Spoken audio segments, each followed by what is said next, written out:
But often when evangelicals, and even more specifically when confessional Reformed theologians consider and address the Roman Catholic Church, they might have some awareness of what happened at Vatican II, 1962 to 1965, I believe.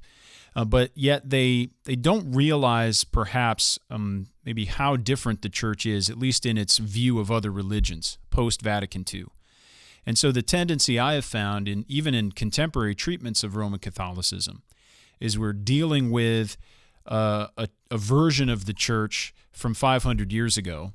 And that assessment or that understanding of the Reformation era Catholic Church might not even be correct for that era.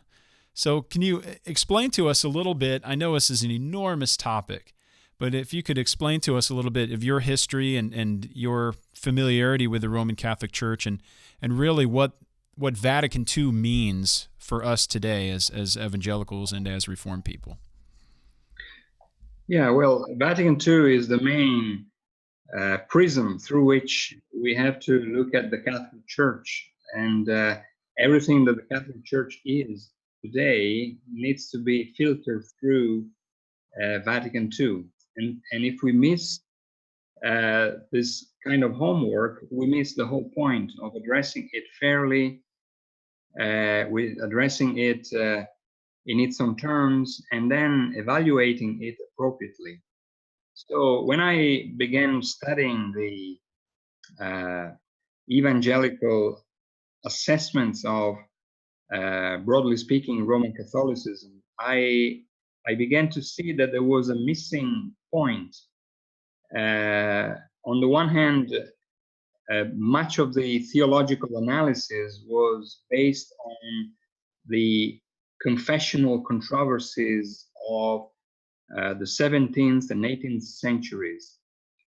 And on the other end, much of contemporary present-day dialogues or interactions with Roman Catholics were totally unaware of what had happened at Vatican II. So what I found was a disjunction between an outmoded hermeneutics of Catholicism that would not fit the present-day reality.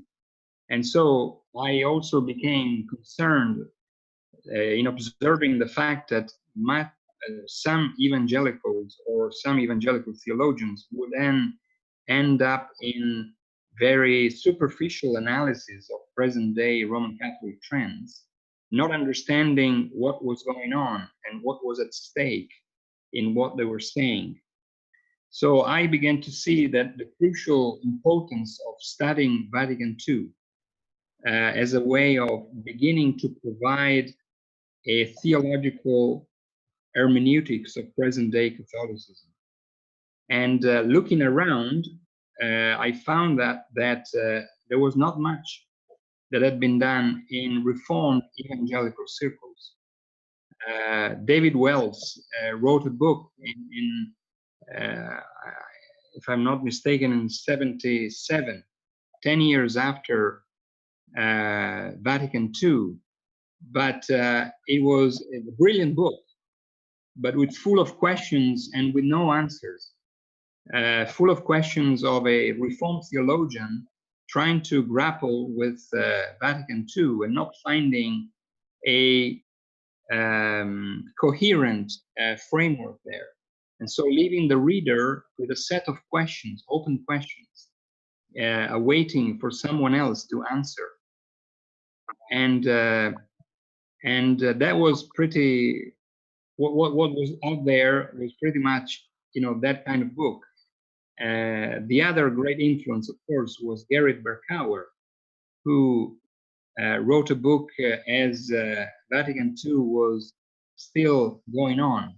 And so not even waiting for the council to finish, he wanted to say to the world that Rome had changed. And we were then now confronting a new Catholicism.